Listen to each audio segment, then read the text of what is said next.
ശനിയാഴ്ച പോയി സാധനം കൊടുത്തു. ഞാൻ വീട്ടിലൊക്കെ വരാം. ഞാൻ വീട്ടിലൊക്കെ വരാം. ഇതില് ഇതുണ്ട്.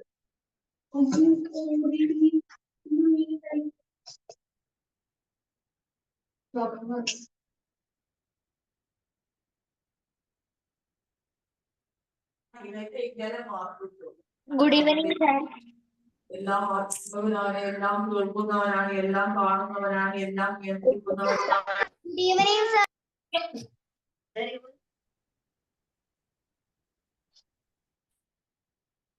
Good evening sir.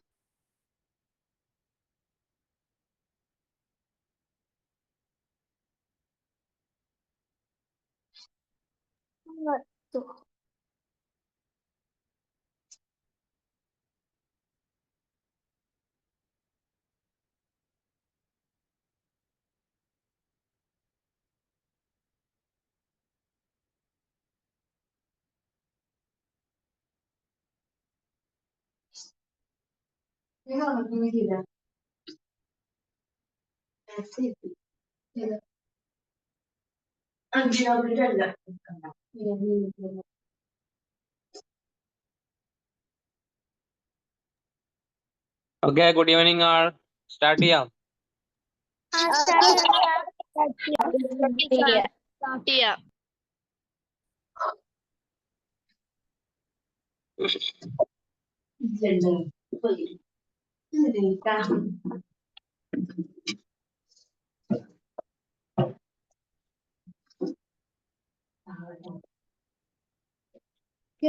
Okay. ഇന്ന് ഡിസ്കസ് ചെയ്യാൻ പോകുന്നത് പരിസ്ഥിതിയെ നോവിക്കാതെ ഹർട്ട് നോട്ട് ദ എൻവിറോൺമെന്റ് എന്ന ചാപ്റ്റർ ആണ്.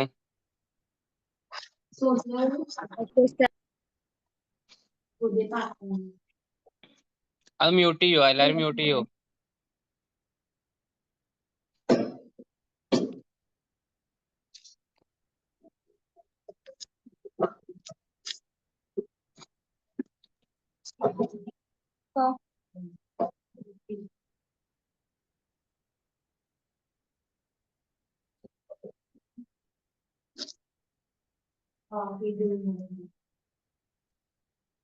നോക്ക, ഫസ്റ്റ് പറയാൻ പോകുന്നത് മാലിന്യങ്ങൾ കത്തിക്കലും വായു മലിനീകരണവും, burning of garbage and air pollution.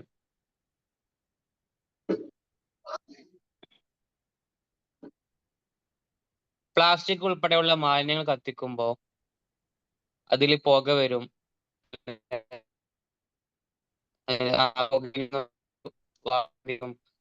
മനുഷ്യരും ജന്തുക്കളും സസ്യങ്ങളൊക്കെ അത് ശ്വസിക്കും. അതുപോലെ തന്നെ കത്തിത്തീരാത്ത അവശിഷ്ടങ്ങൾ, പ്ലാസ്റ്റിക് കത്തിക്കുമ്പോൾ മുഴുവനായിട്ടും കത്തിത്തീരാത്ത അവശിഷ്ടങ്ങൾ ഉണ്ടാവും. അത് ജലത്തിലേക്ക് വരും, അതുപോലെ മണ്ണിലേക്ക് വരും. അത് മനുഷ്യനും ജന്തുക്കളും സസ്യങ്ങളും ജലം കുടിക്കും. അതുപോലെ യൂണിറ്റ് പരിസ്ഥിതിയെ നോവിക്കാതെ hurt not the environment. Okay, നോക്ക, മാലിന്യങ്ങൾ കത്തിക്കുമ്പോ പ്ലാസ്റ്റിക് ഉൾപ്പെടെയുള്ള മാലിന്യങ്ങൾ കത്തിക്കുമ്പോ ഒരുപാട് പ്രശ്നങ്ങൾ നമ്മുടെ ആവാസ വ്യവസ്ഥക്കും അല്ലെ, മണ്ണിനും അതുപോലെ നമ്മുടെ ജലത്തിനും നമ്മൾ ശ്വസിക്കുന്ന വായുവിനും ഉണ്ടാവുന്നുണ്ട്. അതാണ് ഇവിടെ പറയണത്. സ്മോക്ക്, എയർ, ബ്രീത്തിങ്, മാന്, അനിമൽ, പ്ലാന്റ്, അൺബേൺഡ് റിമൈൻസ് ആണ് കത്തിത്തീരാത്ത അവശിഷ്ടങ്ങള്. അപ്പോ മനുഷ്യന് മാത്രമല്ല ജന്തുക്കൾക്കും സസ്യങ്ങൾക്കും ഈ പ്ലാസ്റ്റിക് ഉൾപ്പെടെയുള്ള മാലിന്യങ്ങൾ ഭയങ്കരമായ പ്രശ്നങ്ങൾ ഉണ്ടാക്കുന്നുണ്ട്. പ്ലാസ്റ്റിക് ഉൾപ്പെടെയുള്ള മാലിന്യങ്ങൾ കത്തിക്കുമ്പോൾ ഒരുപാട് രാസവസ്തുക്കൾ അവിടെ ഉണ്ടാകുന്നുണ്ട്. നമുക്കറിയാം പ്ലാസ്റ്റിക് ഒരിക്കലും കത്തിക്കാൻ പാടില്ല. അപ്പോ അതിനുള്ള കാരണം എന്താന്ന് പറഞ്ഞാല്, പ്ലാസ്റ്റിക് കത്തിക്കുമ്പോൾ carbon monoxide, sulphur dioxide, nitrogen dioxide, അതുപോലെ പെർട്ടിക്കുലേറ്റ് മാറ്റർ എന്ന് പറഞ്ഞ പദാർത്ഥങ്ങളുടെ സൂക്ഷ്മകണികള്, ഡയോക്സിനുകള് തുടങ്ങിയ രാസവസ്തുക്കള് ഈ കത്തിക്കുന്നതിലൂടെ, പ്ലാസ്റ്റിക് പോലെയുള്ള മാലിന്യങ്ങൾ കത്തിക്കുന്നതിലൂടെ പുറത്തു വരുന്നുണ്ട്. കാർബൺ മോണോക്സൈഡ് പോലുള്ള ഗ്യാസുകളൊക്കെ എന്താണ്? വിഷവാതകങ്ങളാണ്. അത് ശ്വസിച്ചാൽ നമുക്ക് ഒരുപാട് അസുഖങ്ങളും അതുപോലെ ഒരുപാട് ബുദ്ധിമുട്ടുകളും നമുക്ക് വരാൻ സാധ്യതയുണ്ട്. പ്ലാസ്റ്റിക് ഉൾപ്പെടെയുള്ള മാലിന്യങ്ങൾ കത്തിക്കുമ്പോൾ ഉണ്ടാകുന്ന രാസവസ്തുക്കളാണ് carbon monoxide, sulphur dioxide, nitrogen dioxide, മറ്റു പദാർത്ഥങ്ങളുടെ സൂക്ഷ്മകണികകള്, അതുപോലെ ഡയോക്സിനുകൾ. എന്താണ് കാർബൺ മോണോക്സൈഡ്? അതിന്റെ സിമ്പല് CO എന്നാണ്. CO, carbon monoxide. Carbon monoxide ശ്വസിച്ചു കഴിഞ്ഞാൽ നമുക്ക് എന്തൊക്കെ അസുഖങ്ങൾ വരും? തലവേദന ഉണ്ടാവും, അതുപോലെ ഫാറ്റിക് ഹെഡേക്ക് ഉണ്ടാവും, ഫാറ്റിക് ക്ഷീണം ഉണ്ടാവും, അതുപോലെ ബ്ലഡ് വിഷൻ, കാഴ്ച മങ്ങിപ്പോകും, മെമ്മറി ലോസ്, ഓർമ്മക്കുറവുണ്ടാവും. അപ്പോൾ inhalation of large quantity of carbon monoxide leads to death. കൂടിയ അളവില് കാർബൺ മോണോക്സൈഡ് ശ്വസിക്കുന്നത് കാരണം മരണം വരെ സംഭവിച്ചേക്കാം. ഓക്കെ, അപ്പൊ കാർബൺ മോണോക്സൈഡ് CO.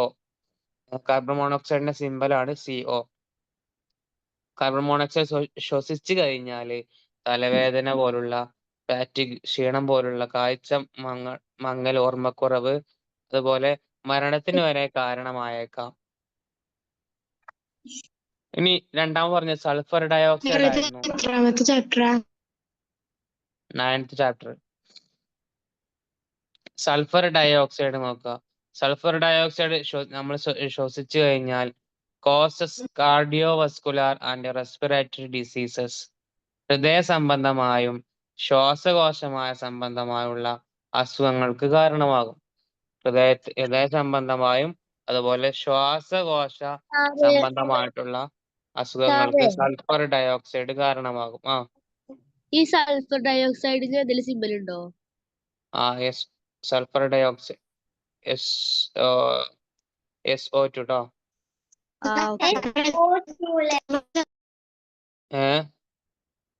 SO2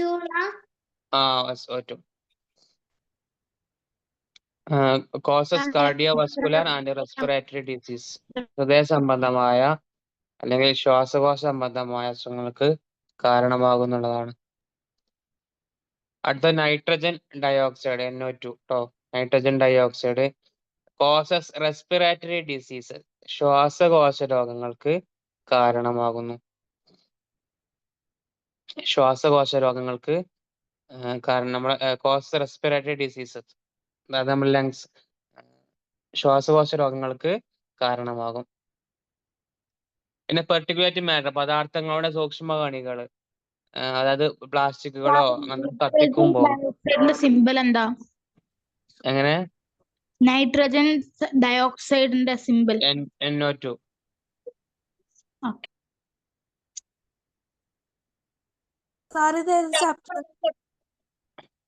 എവിടെയും ഇത്ര നേരം 2-3 വട്ടമായി പറയണത്. 9th ചാപ്റ്റർ ആണ്. നോക്കുക, പെർട്ടിക്കുലേറ്റ് മാറ്റർ, പദാർത്ഥങ്ങളുടെ സൂക്ഷ്മകണികള്.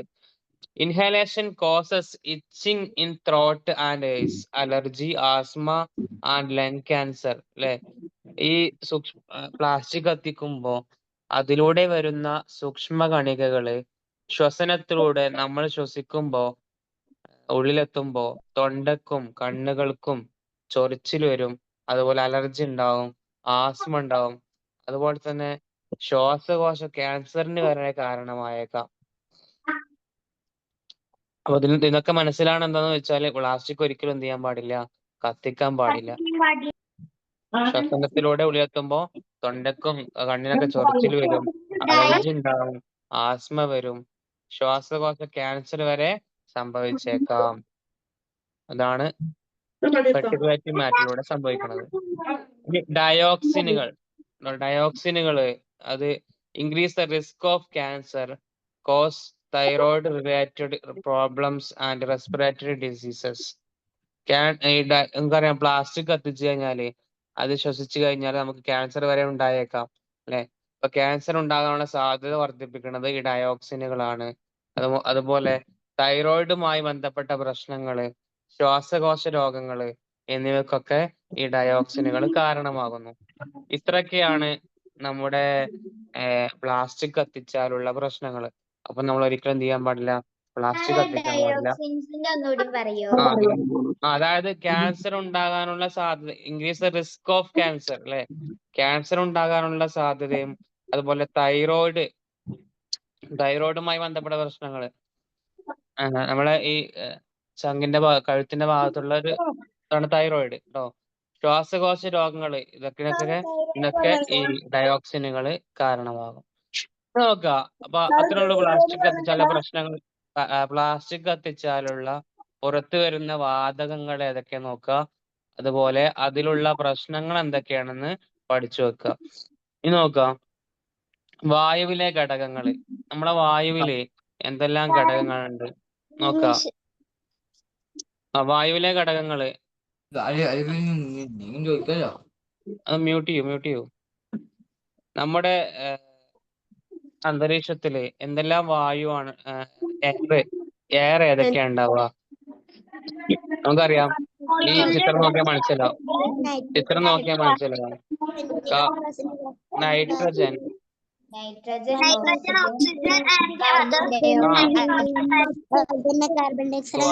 സംസാരിക്കണേ അടിയില്. നൈട്രജന്, കാർബൺ ഡൈ ഓക്സൈഡ്, ഓക്സിജന്, മറ്റു ഗ്യാസുകൾ, മറ്റു വാതകങ്ങള് 78% എന്താണ്? നൈട്രജൻ ആണ്. നമ്മുടെ അന്തരീക്ഷത്തിൽ ഞാൻ പറഞ്ഞുതരാം. നമ്മുടെ അന്തരീക്ഷത്തില് ഏറ്റവും കൂടുതലുള്ള വായു നൈട്രജൻ ആണ്. 78% എന്താണ്? നൈട്രജൻ ആണ്. അതുപോലെ ബാക്കി 21% എന്താണ്? ഓക്സിജൻ ആണ്. വെറും 0.04% മാത്രമാണ് കാർബൺ ഡൈ ഓക്സൈഡ് ഉള്ളത്. വെറും 0.96% മാത്രമാണ് മറ്റു ഗ്യാസുകൾ ഉള്ളത്. ഓക്കെ, ഇതാണ് നമ്മുടെ അന്തരീക്ഷത്തിലെ എയറിലെ ഘടകങ്ങൾ. ഓക്കെ, എയർ പൊല്യൂഷൻ, വായു മലിനീകരണം. Air pollution is caused by the mixing of smoke and other chemical substances in the atmospheric air. Air pollution is caused by the mixing of smoke, toxic gases, and other chemical substances in the atmospheric air. എന്ന് പറഞ്ഞാൽ അന്തരീക്ഷ വായുവിലെ പുകയും വിഷവാതകങ്ങളും മറ്റു രാസപദാർത്ഥങ്ങളും കലരുന്നത് മൂലമാണ് വായു മലിനീകരണം സംഭവിക്കുന്നത് അല്ലെ. നമുക്കറിയാം, അന്തരീക്ഷ വായുവില് നൈട്രജനും ഓക്സിജനും കാർബൺ ഡൈ ഓക്സൈഡും മറ്റു ഗ്യാസുകളൊക്കെയാണ് ഉള്ളത്.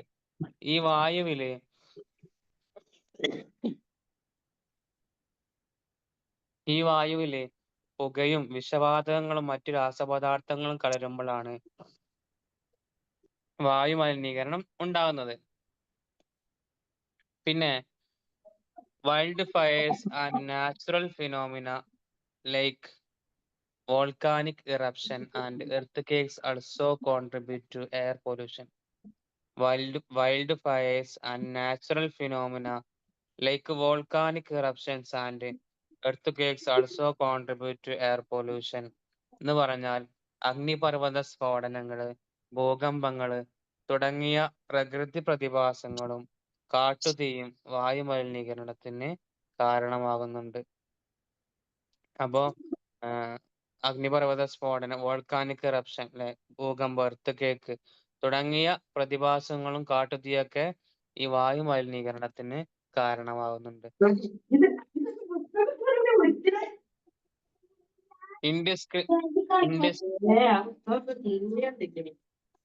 അതൊന്ന് മ്യൂട്ട് ചെയ്യാമോ? Indiscriminate action of human beings are the main cause of air pollution. മനുഷ്യരുടെ പ്രവർത്തനങ്ങളാണ് വായു മലിനീകരണത്തിന്റെ പ്രധാന കാരണം അല്ലെ.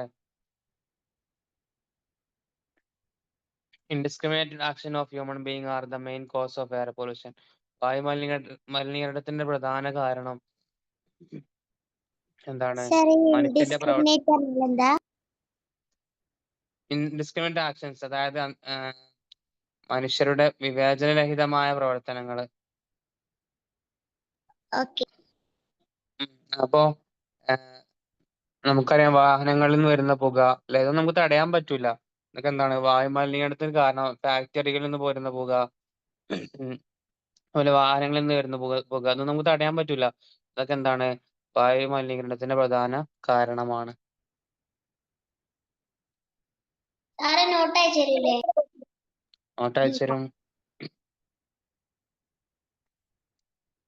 ഇനി നോക്കാം, പാചക ഇന്ധനങ്ങളും വായു മലിനീകരണവും. Cooking fuels and air pollution അല്ലെ. നമ്മൾ വിറകടുപ്പായാലും അതുപോലെ കെരോസിൻ സ്റ്റോവ് ആയാലും ഗ്യാസ് സ്റ്റോവ് നമ്മളിത് ഡിസ്കസ് ചെയ്തതല്ലേ? അല്ലല്ലോ. What measures should be taken of control air pollution in the kitchen due to the burning of cooking fuel? പാചക ഇന്ധനങ്ങൾ കത്തുന്നത് മൂലം അടുക്കളയിൽ ഉണ്ടാകുന്ന വായുമലിനീകരണം നിയന്ത്രിക്കാൻ എന്തൊക്കെ മാർഗങ്ങൾ സ്വീകരിക്കാം?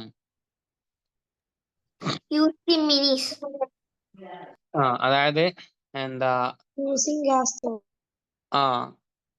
നമ്മളെ വീട്ടിലൊക്കെ അറിയാം നമുക്ക്. നമ്മുടെ വീട്ടിലൊക്കെ ഒരു അടുക്കളയില് പുക നല്ലോണം വരും അല്ലേ. അപ്പൊ എന്തൊക്കെ മുൻകരുതലുകൾ സ്വീകരിക്കാം?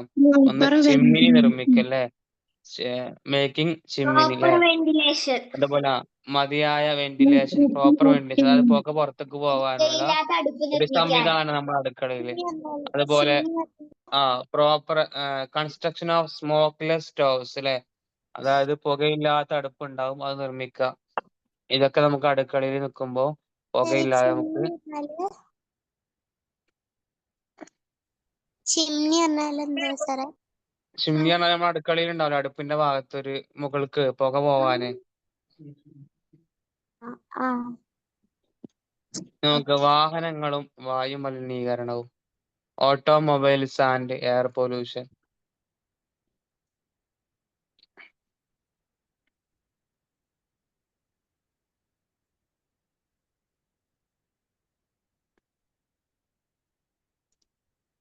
നോക്കാം,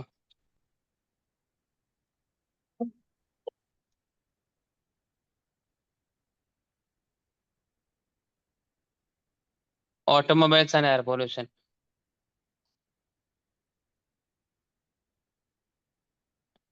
നോക്കാം, 20 ലക്ഷം 2013 80 ലക്ഷം വാഹനങ്ങളാണ് ഉണ്ടായിരുന്നത്. 2015 94 ലക്ഷമാണ്. 2017 1 crore 1 lakhs 1 lakh. 2019 1 crore 33 lakh. 2021 1 crore 48 ലക്ഷം. 2023 1,63,00,000 വാഹനങ്ങളാണ് നമ്മുടെ ലോകത്തുള്ളത് അല്ലെ. 2023 കണക്കാണത്. അപ്പൊ ഇത്രയും വാഹനങ്ങളുടെ പുക നമ്മുടെ അന്തരീക്ഷത്തെ എത്രത്തോളം മലിനമാക്കുന്നുണ്ടെന്ന് ആലോചിച്ചാൽ മതി. ഇനി സ്മോക്ക് ടെസ്റ്റിംഗ്, നമുക്കറിയാം വാഹന പുക പരിശോധന. എന്തിനാണ് പുക പരിശോധന? നമുക്കറിയാം, നമ്മുടെ വാഹനങ്ങളൊക്കെ എന്തുണ്ട്, പുക പരിശോധന നടക്കുന്നുണ്ട് അല്ലെ. എല്ലാ 1 വർഷം കൂടുമ്പോഴോ അല്ലെങ്കിൽ 6 മാസം കൂടുമ്പോഴോ നമ്മുടെ വാഹനത്തിന്റെ പുക ടെസ്റ്റ് ഉണ്ടാവും വാഹനത്തിനൊക്കെ. എന്തിനാണ് പുക ടെസ്റ്റ്? എന്തിനാണ്? അതായത് വാഹനങ്ങളുടെ പുകയില് അനുവദനീയമായതിൽ കൂടുതൽ ദോഷകരമായ രാസവസ്തുക്കൾ ഉണ്ടോന്ന് അറിയാൻ വേണ്ടിയിട്ടാണ് പുക പരിശോധന നടത്തുന്നത്. Smoke testing is carried out to find out whether the smoke of vehicles contains more than the permissible amount of harmful chemical substances. അതായത് വാഹനങ്ങളുടെ പുകയിൽ അനുവദനീയമായതിൽ കൂടുതൽ ദോഷകരമായ രാസവസ്തുക്കൾ അടങ്ങിയിട്ടുണ്ടോ എന്ന് കണ്ടെത്തുന്നതിനാണ് പുക പരിശോധന നടത്തുന്നത്.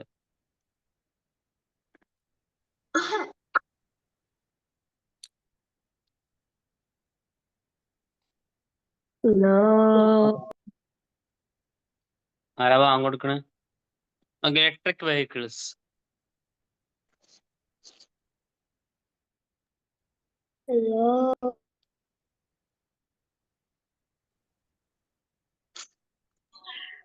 അന്തരീക്ഷത്തിലെ മലിനമായ എയർ പൊല്യൂഷന്റെ കണക്കാണ് കേട്ടോ, വായു മലിനീകരണത്തിന്റെ കണക്കാണ്. ഡസ്റ്റ് പാർട്ടിക്കിൾസ് നീലയിൽ കാണുന്ന 45% എന്താണ്? പൊടിപടലങ്ങളും കൺസ്ട്രക്ഷൻ ആക്ടിവിറ്റീസ് അല്ലെ? ഓരോന്നുണ്ടാക്കുന്നതിലൂടെ വരുന്ന പുകയും പൊടിപടലങ്ങളൊക്കെ കൂടുന്ന 45% ആണുള്ളത്. ബേണിംഗ് വേസ്റ്റ് കത്തിക്കുന്നതിലൂടെ നമ്മുടെ അന്തരീക്ഷത്തിലേക്ക് വരുന്ന വായു മലിനീകരണം പുക 17% ആണ്. അതുപോലെ വാഹനങ്ങളിൽ വരുന്നത് മലിനീകരണം വരുന്നത് ഓട്ടോമൊബൈൽസ് 40% ആണ്.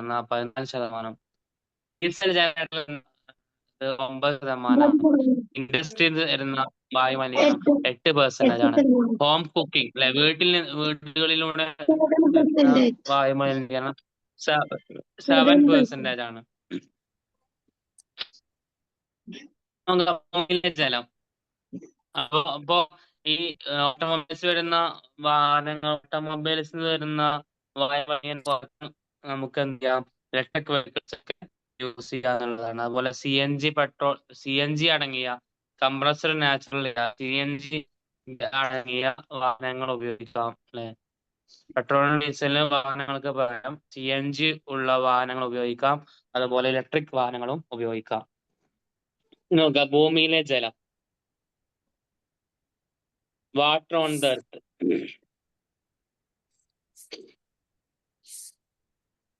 Total water on the earth നോക്കുക. സാൾട്ട് വാട്ടർ നമ്മുടെ ഭൂമിയിലെ 97 ഭൂമിയിലെ വെള്ളത്തിലെ 97% എന്താണ്? സാൾട്ട് വാട്ടർ ആണ്, ഉപ്പുവെള്ളമാണ് അല്ലെ, കടലിലെ വെള്ളം. നമ്മുടെ ഭൂമിയിലെ വെള്ളത്തിലെ 97% എന്താണ്? സാൾട്ട് വാട്ടർ ആണ്, ഉപ്പുവെള്ളമാണ്. ബാക്കി 3% മാത്രമാണുള്ളത് എന്തുള്ളത്? 3% മാത്രം പ്യുവർ വാട്ടർ, ശുദ്ധമായ വെള്ളം. എങ്ങനെ? ഇംഗ്ലീഷ് പറയൂ. എന്തിന്റെ ഇംഗ്ലീഷ് നമുക്ക് വേണ്ട? എന്തിന്റെ ഇംഗ്ലീഷ്? പറയുന്നത് ഫുൾ ഇംഗ്ലീഷ്. പറയണത് ഫുൾ ഇംഗ്ലീഷോ? എങ്ങനെ? മനസ്സിലായില്ല. സാറ് പറയണ മലയാളത്തിലല്ല. ഇംഗ്ലീഷിന്റെ അവിടെ അതിനല്ലേ ഇംഗ്ലീഷിൽ കാണിച്ചു തരണ ഇതില്. അങ്ങനെയല്ല. ഭൂമിയിലെ 97% ഭൂമിയിലെ വെള്ളത്തിലെ 97% സാൾട്ട് വാട്ടർ ആണ്, ഉപ്പുവെള്ളമാണ്. 3% പ്യുവർ വാട്ടർ ആണ്. ഓക്കെ, മനസ്സിലാക്കിയേക്ക. ഇനി നമ്മുടെ ജലസ്രോതസ്സുകള് അല്ലെ, വാട്ടർ ഉള്ള റിവേഴ്സ് ഒക്കെ നമുക്കറിയാം. ഈ പുഴയുടെ അവസ്ഥ നോക്കിയാൽ മനസ്സിലാവും അല്ലെ. പ്ലാസ്റ്റിക്കുകൾ, ഒരുപാട് വേസ്റ്റുകൾ. പ്ലാസ്റ്റിക് നമ്മൾ ഒരിക്കലും വലിച്ചെറിയാൻ പാടില്ല. ഓക്കെ, ഇനി എന്താണ് യൂട്രോഫിക്കേഷൻ? എന്താ യൂട്രോഫിക്കേഷൻ എന്ന് പറഞ്ഞാൽ? Excess growth of water Plants like algae and water bodies is caused a phenomenon known as eutrophication. നിങ്ങൾ വായിക്കണ്ട കേട്ടോ, ഞാൻ പറഞ്ഞുതരാം കേട്ടോ. Excess growth of water plants like algae in water bodies is caused by a phenomenon known as eutrophication. എന്ന് പറഞ്ഞാൽ ജലാശയങ്ങളിൽ alga പോലുള്ള ജലാശയങ്ങളുടെ അമിത വളർച്ചയ്ക്ക് eutrophication എന്ന പ്രതിഭാസം കാരണമാകുന്നു. അതായത് ഇതുണ്ടോ, ഒരു കുളമാണ് അല്ലെ, നമുക്ക് ആ പച്ചപ്പായല് ആൽഗ ഉണ്ടായതുകൊണ്ട് നമുക്ക് എന്ത് ചെയ്യാൻ പറ്റണില്ല? അതുകൊണ്ട് നമുക്ക് വെള്ളം തന്നെ കാണാൻ പറ്റണില്ല അല്ലെ. അപ്പൊ excess growth of water plants അല്ലെ, അതായത് വെള്ളത്തിലുള്ള ചെടികൾ വളരുന്നതാണ് ഇതിന് കാരണം. ലൈക്ക് ആൽഗ ഇൻ വാട്ടറിലുള്ള ആൽഗ പോലുള്ള പ്ലാന്റ്സ് വളർന്നതാണ് ഇതിന് കാരണം. ഈ പ്രതിഭാസത്തിന് പറഞ്ഞ പേരാണ് യൂട്രോഫിക്കേഷൻ എന്ന് പറയുന്നത്. Excess growth of water plants like algae in water bodies is caused by a phenomenon known as eutrophication.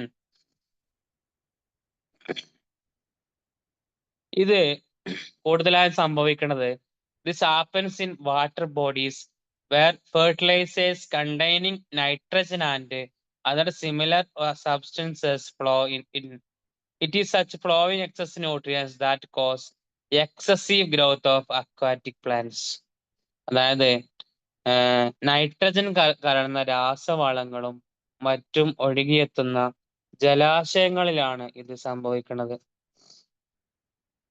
Nitrogen കലർന്ന രാസവളങ്ങൾ മറ്റൊഴുകിയെത്തുന്ന ജലാശയങ്ങളിലാണ് ഈ യൂട്രോഫിക്കേഷൻ സംഭവിക്കുന്നത്. ഇങ്ങനെ ഒഴുകിയെത്തുന്ന അധിക പോഷക ഘടകങ്ങളാണ് ജലാശയങ്ങളുടെ അമിത വളർച്ചയ്ക്ക് കാരണമാവുന്നത്. ഇപ്പൊ നൈട്രജൻ അടങ്ങിയ രാസവളങ്ങള് നമ്മളെ കുളങ്ങളിലേക്കും പുഴകളിലേക്കും വന്നു കഴിഞ്ഞാല് ഇത് ജലത്തിലുള്ള സസ്യങ്ങള് അമിത വളർച്ചയ്ക്ക് കാരണമാകുന്നുള്ളതാണ്. These aquatic plants use oxygen dissolved in water excessively. Due to this, other plants and animals in water die without getting oxygen, and the ecosystem that existed in the water body gets disturbed. എന്നാൽ ഈ ജലസസ്യങ്ങള് ജലത്തിൽ ലയിച്ചു ചേർന്നിരിക്കുന്ന oxygen അമിതമായി ഉപയോഗിക്കും. നമുക്കറിയാം വെള്ളം H2O ആണല്ലേ, ഈ ജലത്തിൽ എന്തുണ്ട്, ഓക്സിജൻ ഉണ്ട്. ഈ ജലസസ്യങ്ങള് ജലത്തിൽ ലയിച്ചു ചേർന്നിരിക്കുന്ന ഓക്സിജൻ അമിതമായിട്ട് ഈ സസ്യങ്ങള് ഉപയോഗിച്ചു കഴിഞ്ഞാൽ ജലത്തിലെ മറ്റു സസ്യങ്ങളും ജന്തുക്കളും ഓക്സിജൻ ലഭിക്കാതെ നശിക്കുകയും ജലാശയത്തിൽ നിലനിന്നിരുന്ന ആവാസ വ്യവസ്ഥ തകിടം മറിയുകയും ചെയ്യും. അപ്പൊ ബാക്കിയുള്ള ജന്തുക്കൾക്കും മറ്റു സസ്യങ്ങൾക്കൊന്നും ജീവിക്കാൻ കഴിയാതെ വരും ആ വെള്ളത്തില്. ഓക്കെ,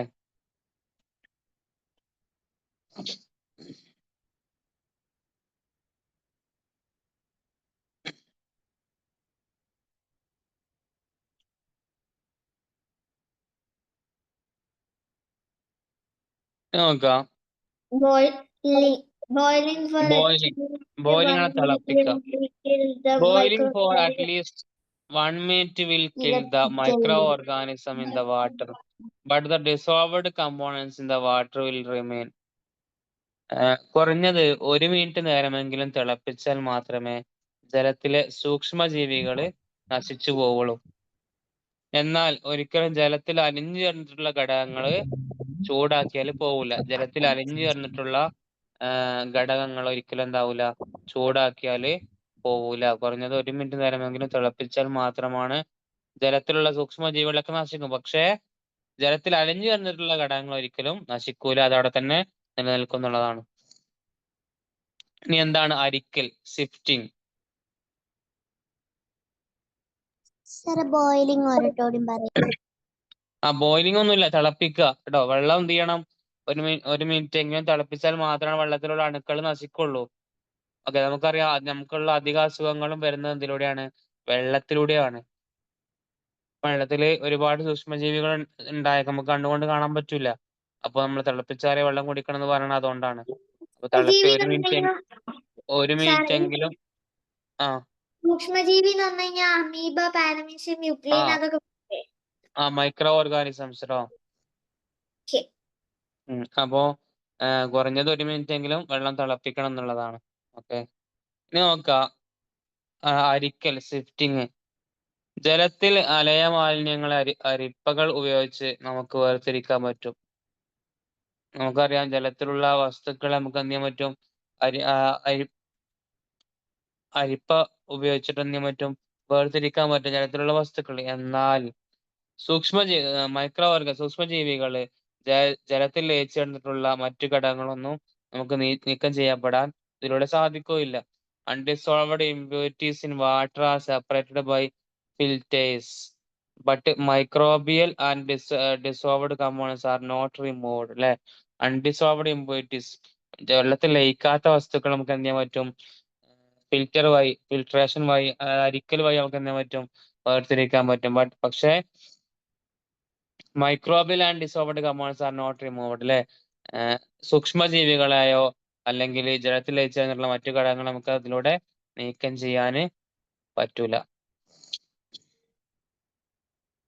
ഇനി വെള്ളം ശുദ്ധിയാക്കുന്ന പ്രക്രിയകളാ പറയണ കേട്ടോ. ഒന്ന് പറഞ്ഞത് തിളപ്പിക്കല്, രണ്ടാമത് പറഞ്ഞത് അരിക്കല്, ഒന്ന് ബോയിലിംഗ്, 2 സിഫ്റ്റിംഗ്, മൂന്നാമത്തത് sedimentation, അടിയിക്കൽ.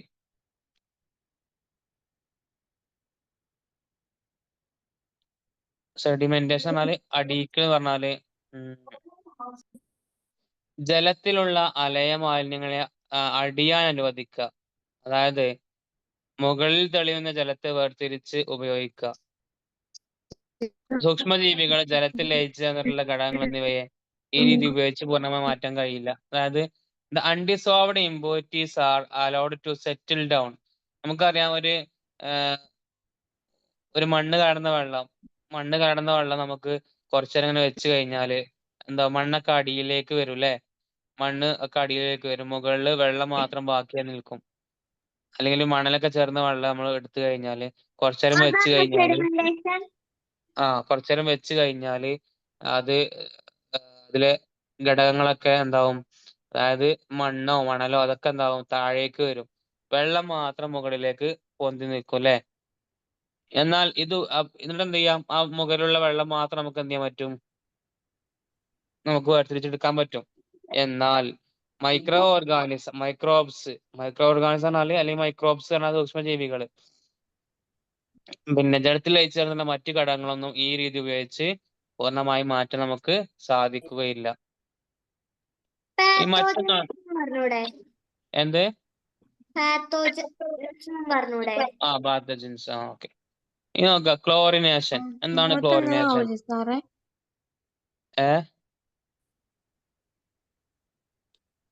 Adding sufficient quantity of bleaching powder will kill the microorganisms in water, but the components dissolved in the water cannot be removed. അല്ലെ, ശരിയായ അളവിൽ ബ്ലീച്ചിങ് പൗഡർ, അതായത് ക്ലോറിനേഷൻ, ബ്ലീച്ചിങ് പൗഡർ ചേർത്താൽ ജലത്തിലെ സൂക്ഷ്മജീവികൾ നശിച്ചു പോകും. എന്നാൽ ജലത്തിൽ ലയിച്ചാൽ വരുന്നിട്ടുള്ള ഘടകങ്ങളെ മാറ്റാൻ കഴിയില്ല. അപ്പോ വെള്ളം ശുദ്ധിയാക്കുന്ന പ്രക്രിയകളാണ് നമ്മൾ ഇതുവരെ പറഞ്ഞിരുന്നത്. ഒന്നാമത്തത് തിളപ്പിക്കൽ, ബോയിലിംഗ് ആണ്.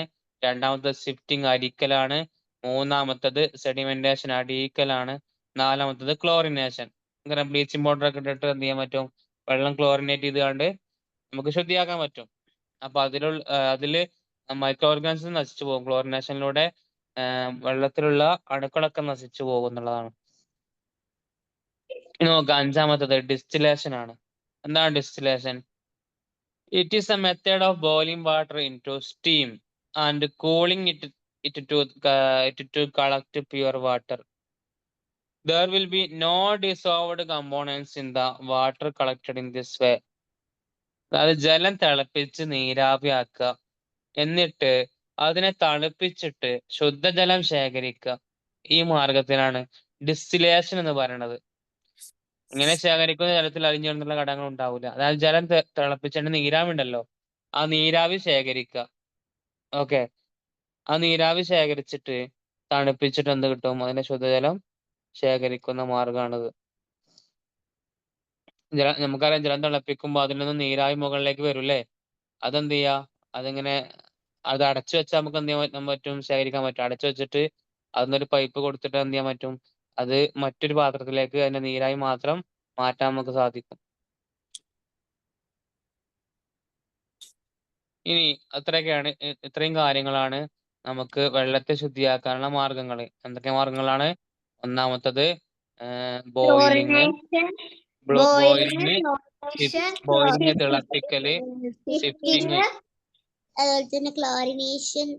അരിക്കല്, സെഡിമെന്റേഷൻ, അടിയിക്കല്, അതുപോലെ ക്ലോറിനേഷന്, ഡിസ്റ്റിലേഷന്. ഈ 5 കാര്യങ്ങൾ പഠിച്ചു വെക്കാട്ടോ. ഡിസ്റ്റിലേഷൻ എന്ന് പറഞ്ഞാൽ ഒന്നുമില്ല, ജലം തിളപ്പിച്ച് നീരാവിയാക്കുക. അതായത് ജലം തിളക്കുമ്പോ അത് നീരാവിയാവൂലേ, വേപ്പറൈസ് സംഭവിച്ചിട്ട് ആ നീരാവി ശേഖരിച്ചിട്ട്, നീരാവി തണുത്ത് കഴിഞ്ഞാൽ വെള്ളം തന്നെ ആയിട്ട് മാറൂലേ. നമുക്കറിയാം, ഇപ്പൊ നമ്മള് ഒരു ചായ ഉണ്ടാക്കുമ്പോ പാത്രം അടച്ചു വെച്ചാല്, വെള്ളം തിളപ്പിക്കുമ്പോ പാത്രം അടച്ചു വെച്ചാല്, ആ പാത്രത്തിന്റെ മുകളിൽ എന്താവും, അപ്പൊ വെള്ളം നീരാവി വന്നിട്ട് അത് വെള്ളം തന്നെ ആയിട്ട് മാറുന്നില്ലേ. ആ സംവിധാനം, അത് നമുക്ക് വെള്ളാക്കി ശേഖരിച്ചു വെക്കാന്നുള്ളതാണ്. വെള്ളം ശുചീകരിക്കുക. അതിൽ നമുക്ക് കിട്ടല്ലേ വെള്ളം. അപ്പൊ വെള്ളം വൃത്തിയാവോ? നല്ല വൃത്തിയുള്ളത് കിട്ടും. അത് വേപ്പറായ, അതായത് നീരാവിയായ വെള്ളം മാത്രമേ എടുക്കാൻ പറ്റുള്ളൂ. ഓക്കെ, നോക്കാം. മലിനീകരണം മണ്ണിലും എന്തുണ്ട്, ഒരുപാട് വെള്ളത്തിൽ മാത്രമല്ല പ്രശ്നം വരുന്നത് അല്ലെ, സോയിലിനും പ്രശ്നങ്ങൾ വരുന്നുണ്ട്, മണ്ണിനും പ്രശ്നങ്ങൾ വരുന്നുണ്ട്. നോക്കുക, വീട്ടിലെ മാലിന്യം രണ്ടായിട്ട് നമുക്ക് തരംതിരിക്കാം. ബയോഡിഗ്രേഡബിളും നോൺ ബയോഡിഗ്രേഡബിളും എന്ന് പറഞ്ഞാൽ ജൈവ മാലിന്യങ്ങളും അജൈവ മാലിന്യങ്ങളും. Biodegradable wastes are such wastes that decompose and get dissolved in the soil due to the action of microbes. അല്ലെ, അതായത് സൂക്ഷ്മജീവികളുടെ പ്രവർത്തന ഫലമായി വിഘടിച്ച് മണ്ണിൽ അലിഞ്ഞു ചേരുന്ന മാലിന്യങ്ങളാണ് ഈ ജൈവ മാലിന്യങ്ങൾ. അല്ലെ, ഉദാഹരണം പറയുകയാണെങ്കിൽ നമ്മുടെ പച്ചക്കറി വേസ്റ്റ്, ഫുഡ് വേസ്റ്റ്, അതുപോലെ എന്തെങ്കിലും ചത്തത്, അല്ലെ, ഇതൊക്കെ എന്താണ്? ഇതൊക്കെ നമ്മൾ മണ്ണിലിട്ട് കഴിഞ്ഞാൽ 2 ദിവസം കഴിഞ്ഞാൽ എന്താവും? 2 ദിവസം കഴിഞ്ഞാൽ 2 ദിവസം കുറച്ച് ദിവസം കഴിഞ്ഞ് എന്താണ്? പേപ്പർ പറ്റൂലേ? പേപ്പർ ഇത് കുറച്ച് ദിവസം കഴിഞ്ഞു കഴിഞ്ഞാൽ അത് അപ്പൊ തന്നെ മണ്ണിൽ അലിഞ്ഞു ചേരും. അല്ലെ, 2-3 ദിവസം കൊണ്ട് എന്താവും? മണ്ണിൽ അലിഞ്ഞു ചേരും.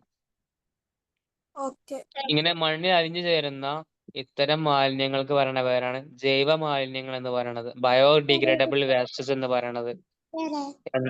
അപ്പൊ ഈ ടിഷ്യൂ ബയോഡിഗ്രേഡബിൾ പെടൂലേ? മണ്ണിൽ അലിഞ്ഞു ചേരുന്ന മാലിന്യങ്ങൾ കേട്ടോ, മണ്ണിലൊക്കെ അലിഞ്ഞു ചേരുന്നതാണ്. ഇനി എന്നാൽ പാട്ട് കഴിഞ്ഞാൽ പറയട്ടോ.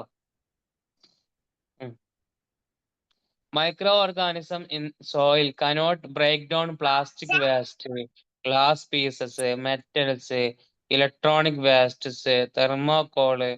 Such substances are non-biodegradable waste. അതായത് പ്ലാസ്റ്റിക് മാലിന്യങ്ങൾ, അതായത് മണ്ണിൽ അലിഞ്ഞു ചേരാത്ത വസ്തുക്കൾക്ക് പറയുന്ന പേരാണ് നോൺ ബയോഡിഗ്രേഡബിൾ വേസ്റ്റ്സ് എന്ന് പറയുന്നത്.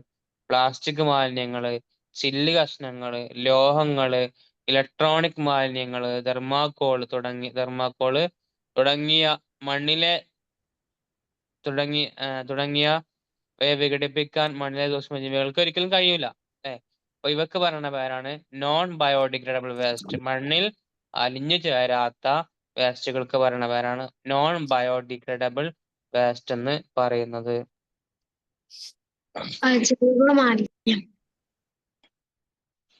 അപ്പൊ നമുക്ക് വീട്ടിൽ നമുക്ക് എന്ത് ചെയ്യാൻ പറ്റും? ജൈവ മാലിന്യം, അജൈവ മാലിന്യം, അപകടകരമായ മാലിന്യം നമുക്ക് ഇങ്ങനെ 3 ബാസ്ക്കറ്റ് വെച്ചാല്, അല്ലെങ്കിൽ 2 ബാസ്ക്കറ്റ് വെച്ചാല് നമുക്ക് എന്ത് ചെയ്യാൻ പറ്റും? വേർതിരിച്ച് പറ്റുന്നുള്ളതാണ്. ഈ അപകടകരമായിട്ടുള്ള മാലിന്യം അതായത് മണ്ണിനും വെള്ളത്തിനൊക്കെ അപകടകരമായ മാലിന്യങ്ങൾ, പ്ലാസ്റ്റിക് പോലെയുള്ള മാലിന്യങ്ങൾ, അപകടകരമായ മാലിന്യങ്ങൾ ഉണ്ടാവും. നോക്കുക, ഇനി എങ്ങനെയൊക്കെ നമുക്ക് ഈ മാലിന്യ സംസ്കരണം നടത്താം? ഇത്രയും നേരം പറഞ്ഞത് എന്തൊക്കെയാണ് മാലിന്യങ്ങൾ എന്നൊക്കെയാണ്. ഇനി എങ്ങനെയാണ് ഇവ അതായത് വേസ്റ്റ് മാനേജ്മെന്റ് എങ്ങനെയാണ്? The most appropriate method is to dispose the waste at the source itself. This is known as waste management at source. അതായത് മാലിന്യങ്ങളെ അവ ഉണ്ടാക്കുന്ന സ്ഥലത്ത് തന്നെ സംസ്കരിക്കുകയാണ് ഏറ്റവും ഉചിതമായ മാർഗം.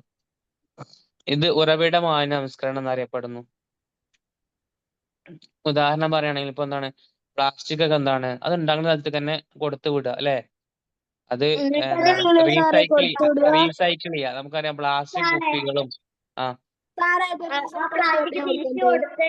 പിന്നെ അത് എന്താക്കോ വീണ്ടും ഉണ്ടാക്കിക്കൂടെ? റീസൈക്കിൾ ചെയ്ത് വരും. അതിനെ റീസൈക്ലിംഗ് എന്ന് പറയാം. അതായത് പ്ലാസ്റ്റിക് പോലെയുള്ള വസ്തുക്കള് നമ്മൾ തിരിച്ചങ്ങനെ കൊടുത്തു കഴിഞ്ഞാൽ അവിടെ എന്ത് ചെയ്യും? അത് പിന്നീട് പുതിയതായിട്ട് പിന്നീട് പുതിയതായിട്ട് വരും.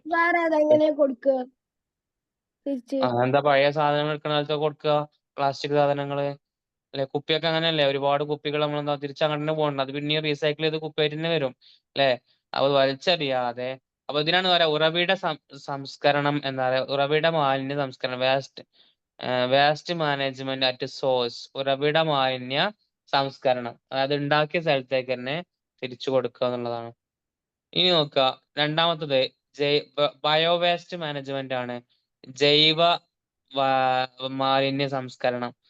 Organic waste can be broken down into simpler chemical compounds with the help of microorganisms They decompose to form nitrate, phosphate, and sulfate, which are helpful for plant growth.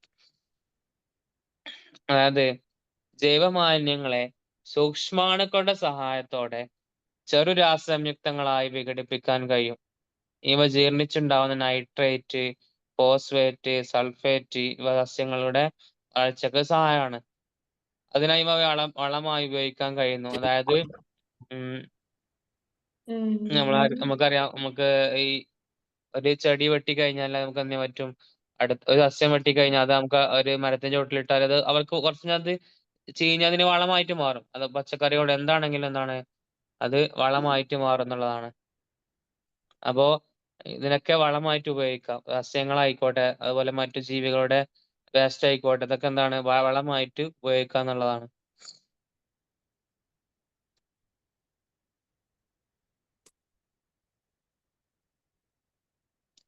Okay, മണ്ണിലെ കമ്പോസ്റ്റ് എന്താണ്? Vermi compost എന്ന് പറഞ്ഞാല് അതായത് മണ്ണിര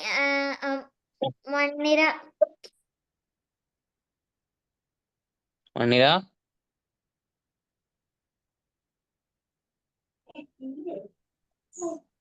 അത് മണ്ണിര മണ്ണിര എടുത്ത് ഇട്ടിട്ട് അവസാനം ഓക്കെ,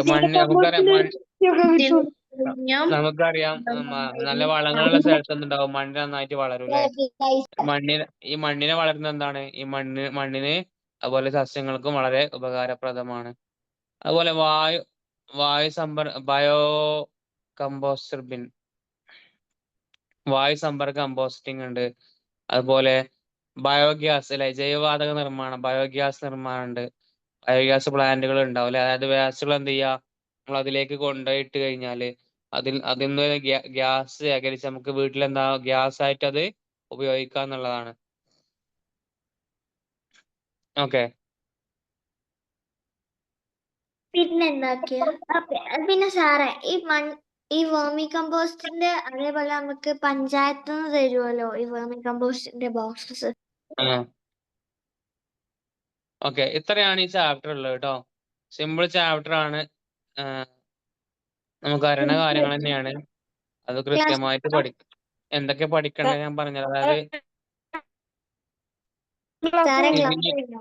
പഠിക്കേണ്ടത് എന്തൊക്കെയാണ്? പ്ലാസ്റ്റിക് കത്തിച്ചാല്, പ്ലാസ്റ്റിക് ഉൾപ്പെടെയുള്ള മാലിന്യങ്ങൾ കത്തിച്ചു കഴിഞ്ഞാല് പുറപ്പെടുന്ന വാതകങ്ങള് എന്തൊക്കെയാണെന്ന് പഠിച്ചു വെക്കുക. അതുപോലെ പിന്നെ ഓരോ വാതകങ്ങള് ശ്വസിച്ചു കഴിഞ്ഞാൽ എന്തെല്ലാം പ്രശ്നങ്ങൾ ഉണ്ടാവുമെന്ന് പഠിച്ചു വെക്കുക. അതുപോലെ പിന്നെ വായുവിലെ ഘടകങ്ങൾ ഏതൊക്കെയാണെന്ന് നോക്കുക. നൈട്രജൻ 78% ആണ്, ഓക്സിജൻ 21% ആണ്, മറ്റു ഗ്യാസ് 0.96% ആണ്, കാർബൺ ഡയോക്സൈഡ് 0.04% ആണ്. പിന്നെ എയർ പൊല്യൂഷൻ, വായു മലിനീകരണം എന്താണെന്ന് പഠിച്ചു വെക്കുക. എങ്ങനെയൊക്കെയാണ് വായു മലിനീകരണം ഉണ്ടാകുന്നത് പഠിച്ചു വെക്കുക. പിന്നെ നമ്മുടെ വീട്ടില് വായു മലിനീകരണം തടയാൻ എന്തൊക്കെ മാർഗങ്ങൾ സ്വീകരിക്കാം അത് പഠിച്ചു വെക്കുക. പിന്നെ വാഹനങ്ങളിലെ വായു മലിനീകരണം എങ്ങനെ തടയാം, അതുപോലെ പുക പരിശോധന എന്താ പഠിച്ചു വെക്കുക. പിന്നെ നമ്മുടെ അന്തരീക്ഷത്തിലുള്ള പൊല്യൂഷൻസ് എന്തൊക്കെയാണെന്ന് പഠിച്ചു വെക്കുക, എത്രയൊക്കെയാണ് ഉള്ളതെന്ന് പഠിച്ചു വെക്കുക. പിന്നെ നമ്മുടെ 97% സാൾട്ട്, നമ്മുടെ വെള്ളത്തില് 97% സാൾട്ട് വാട്ടറും ബാക്കി 3% മാത്രമാണ് പ്യുർ വാട്ടർ ഉള്ളതെന്ന് മനസ്സിലാക്കി വെക്കുക. പിന്നെ യൂട്രോഫിക്കേഷൻ എന്താണെന്ന് പഠിച്ചു വെക്കുക. പിന്നെ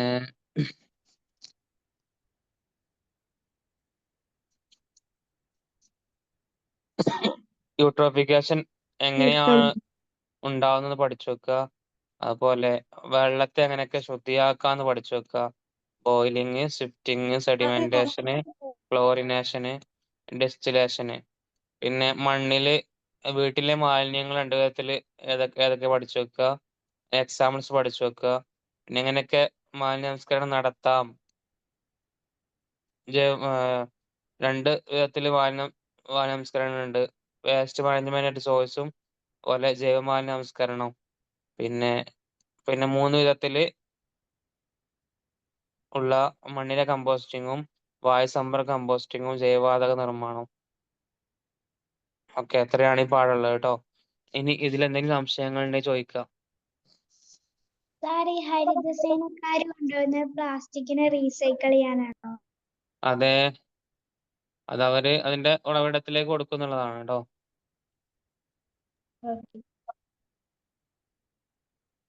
ഓക്കെ ക്ലാസ് കഴിഞ്ഞോ? ഓക്കെ, എത്രയാണ് ക്ലാസ് കഴിഞ്ഞു. ഇത്രയാണ് ഈ ചാപ്റ്റർ ഉള്ളത്. ഇനി ചാപ്റ്റർ എന്തെങ്കിലും സംശയം ഉണ്ടെങ്കിൽ ചോദിക്കാം.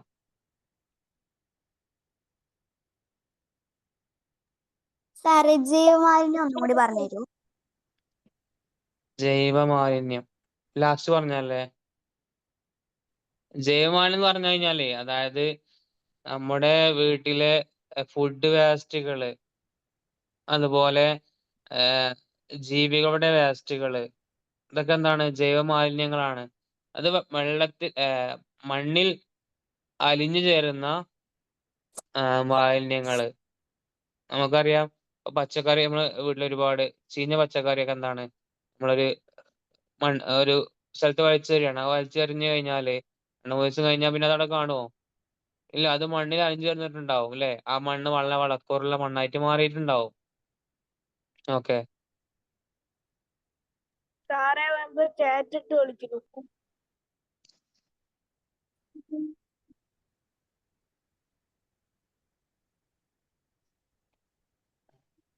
ഓക്കെ, ക്ലാസ് കഴിഞ്ഞോ? ഓക്കെ. എത്രയൊക്കെയാണ് നമ്മുടെ ചാപ്റ്റർ ഉള്ളത്? ഇനി ഡൗട്ട്സ് ആർക്കെങ്കിലും സംശയം ഉണ്ടെങ്കിൽ ചോദിക്കാം. ചാറ്റിംഗ് ഓഫ് ആയിക്ക, ചാറ്റിംഗ് ഓഫ് ആയിക്ക. എങ്ങനെ? സെഡിമെന്റേഷൻ പറയോ? Thank you sir. Okay, sedimentation പറഞ്ഞു കഴിഞ്ഞാല്, അതായത് ജലത്തിലുള്ള ഇപ്പൊ ജലം ഞാനൊരു കുറച്ച് ചെളിയുള്ള വെള്ളം എടുക്കുകയാണ്. ചെളിയുള്ള വെള്ളം എടുത്തു കഴിഞ്ഞാല് നമുക്കത് ശുദ്ധിയാക്കണം എന്ന് വിചാരിക്കുക, അല്ലെങ്കിൽ അത് ഇങ്ങനെ ശുദ്ധിയാക്കി ഉപയോഗിക്കണം എന്ന് വിചാരിക്കുക. അപ്പൊ ഞാൻ എന്ത് ചെയ്യാണ്? അത് കുറച്ചേരം ഒരു കുപ്പിയിലെ വെള്ളം എടുത്തിട്ട് കുറച്ചേരം ഇങ്ങനെ അനങ്ങാതെ വെച്ച് കഴിഞ്ഞാല് അതിലുള്ള ചെളികളൊക്കെ എന്താവും? താഴേക്ക് അടിഞ്ഞു കൂടും അല്ലെ. മുകളിലെ ശുദ്ധമായ വെള്ളം ബാക്കിയായി നിൽക്കും. അപ്പൊ എനിക്ക് ആ മുകളിൽ വെള്ളം മെല്ലെ എടുത്തിട്ട് ഉപയോഗിക്കാൻ പറ്റും. ഓക്കെ, ആണ് സെഡിമെന്റേഷൻ ട്ടോ. ഓക്കെ